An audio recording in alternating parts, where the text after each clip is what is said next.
There was a period in my life when I kept losing people I genuinely cared about. Not dramatically, no big arguments, no fallouts. They would just slowly stop being in my life. And I would tell myself it was fine, that people drift, that it was just how things go. But the truth was something I could not see clearly at the time. I was not losing them, I was pushing them away. Good people, genuinely good people who wanted to be close to me, and I had no idea what I was doing at that time.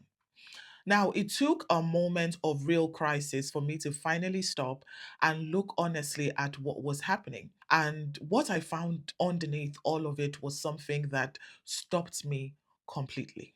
A belief so old I could not remember ever not having it. I have to be strong. I cannot need anyone. Needing people is simply dangerous. I had not chosen that belief. I had not reasoned my way into it.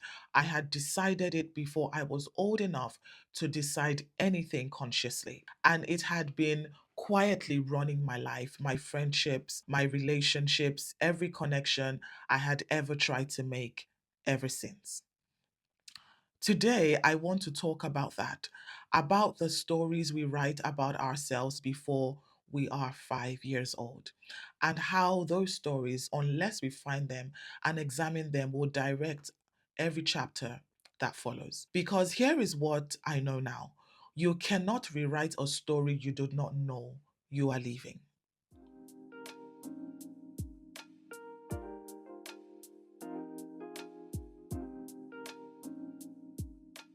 Welcome back. If you are new here, my name is Remi Seun-Aladejana, and this channel is for people who want to understand themselves at a level most people never reach. Not because they are not capable of it, but because nobody has ever shown them where to look. Over the past 2 weeks, we have talked about attachment styles, how the way we love was shaped before we had any say in it.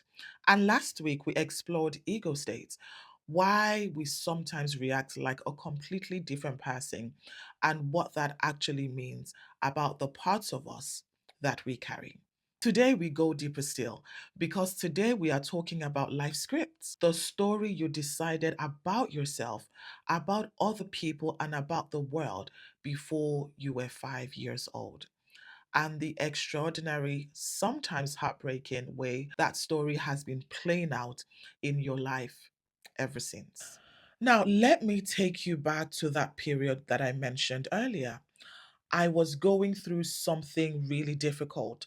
One of those seasons of life where everything feels uncertain and the ground beneath you does not feel entirely solid. And in that season, I noticed something I could no longer ignore. The people around me wanted to help. Real, genuine, warm people who cared about me and wanted to show up for me. And I could not let them. Every time someone got close enough to really see what I was going through, something in me closed. Quietly, automatically, without permission. And I would often find a reason to create distance. I would become busy or self sufficient, or I would simply reassure everyone that I was fine when I absolutely was not.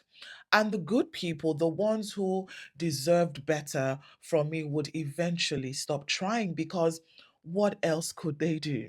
And sitting alone one evening during that time, I finally asked myself the question I had been avoiding for a while. Why do you keep doing this to yourself, Remy?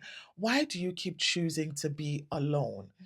And the answer that came back was not a reason, it was a feeling, ancient and familiar and completely certain.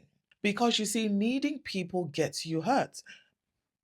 Because if you let someone in, they will eventually leave. Because being strong means not needing anyone. Because you are safer on your own. I had not thought any of that. I had felt it in my body as truth, as just the way things are. And that was the moment I realized I had been living inside a story I had never consciously written, a story that was not even mine originally, a story that had been handed to me by experience before I was old enough to question whether it was true. In transactional analysis, this is what we call a life script. Eric Byrne, who developed TA, described the life script as an unconscious life plan, a kind of personal story that we write in early childhood based on the experiences we have, the messages we receive, and the conclusions we draw about ourselves and the world around us. And I want to be really clear about something important here. Children do not write these scripts because something is wrong with them. They write them because they are extraordinarily intelligent little beings trying to make sense of a world they cannot yet fully understand in a body that cannot yet fully protect itself. A child who grows up in an environment where showing need leads to rejection does not think, I will create a belief that needing people is dangerous. No, no, no, no.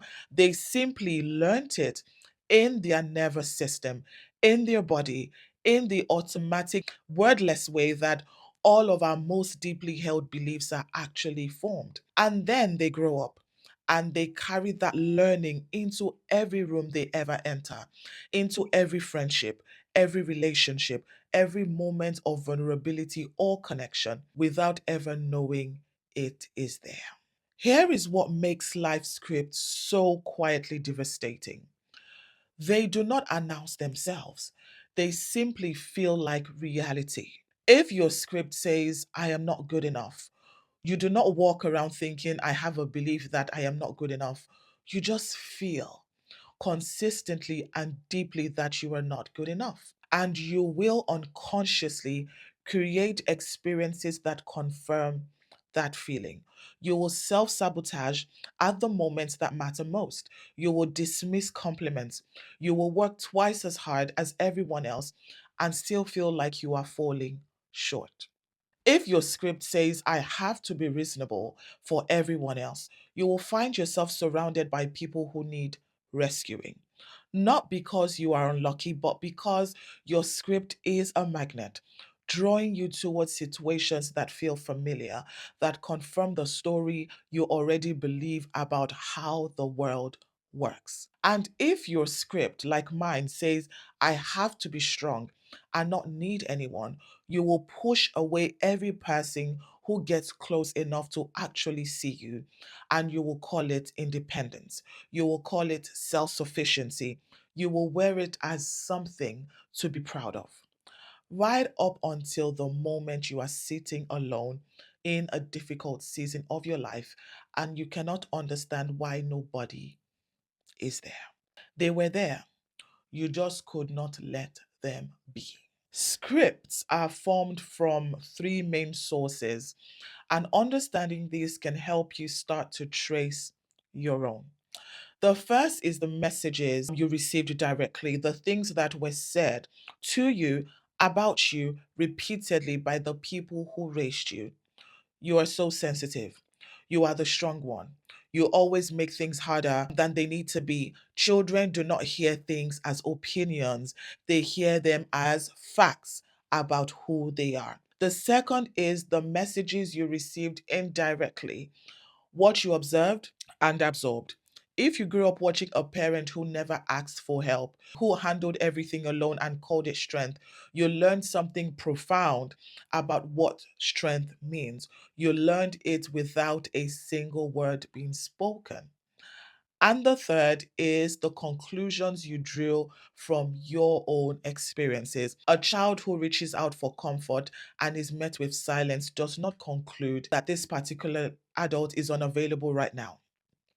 They conclude that reaching out does not work, that they are on their own, that needing people leads to disappointment. And what you find is that they build their script around that conclusion. None of this is anyone's fault.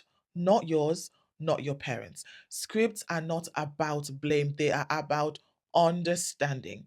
And understanding is where everything begins to change. When I finally saw my script clearly, the overwhelming feeling was relief. Not shame, not anger, relief. Because suddenly all of it made sense. Every friendship I had let drift, every moment I had chosen distance over closeness, every time I had said I am fine when I was anything but fine, it had not been a character flaw. It had not been proof that something was fundamentally wrong with me.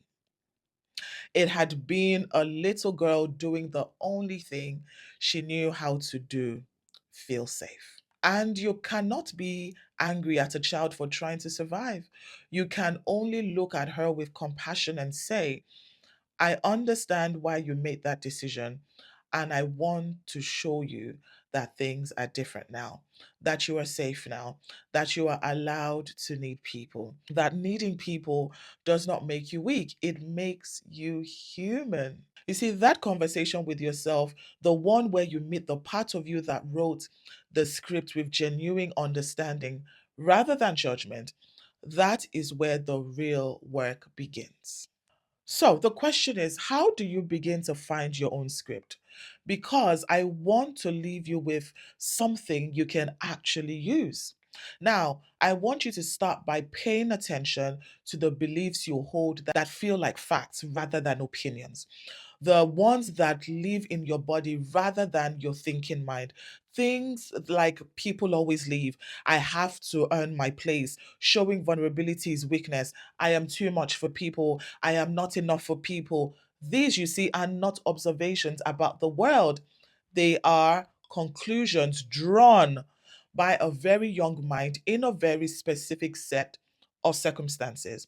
Then ask yourself, where that belief first made sense, not where you formed the opinion, where you first learned that this was how the world works. Because there will be a place, a time, a person, an experience.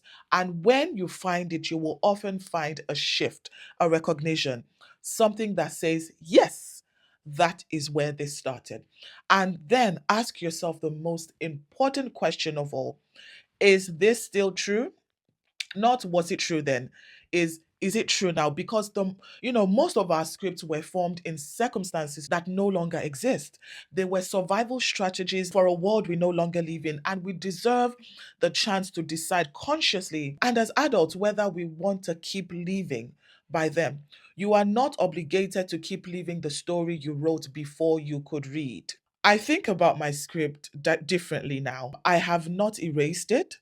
You do not erase a life script, but I have learned to see it, to notice it when it is running, to catch the moment I start to close and ask myself whether closing is actually what I want or whether it is just what feels familiar. And slowly, not all at once, not without difficulty, I have been learning to stay open, to let people in, to ask for help, to say I am not fine without the weight of the world falling on me. It is some of the most important work I have ever done. And I genuinely believe it is some of the most important work any of us can do on ourselves. Because the story you are living right now, in your friendships, in your relationships, in your career, your sense of your own worth was not written by you. Not really. It was written by a child who was doing their very best in a world they could not yet fully make sense of. And you, as the adult, have the right to pick up that story, read it with compassionate eyes, and decide which parts you want to carry forward and which parts you are ready to leave behind. That is what healing actually looks like. Not the absence of the old story, but the presence of a new choice. If this landed for you today, I would love to hear about it in the comments. What script do you think you have been living? And when did you first begin to see it? I read every single comment and I always respond where I can. Next week, we are talking about something that connects everything we have covered so far. We are exploring strokes and recognition. Why being truly seen by another person is one of our most fundamental human needs, and what happens to us when that need goes unmet. It is a deeply human conversation, and I cannot wait to have it with you. Subscribe if you are not already subscribed. New videos every Thursday. And until next week, please be really gentle with yourself. Bye bye.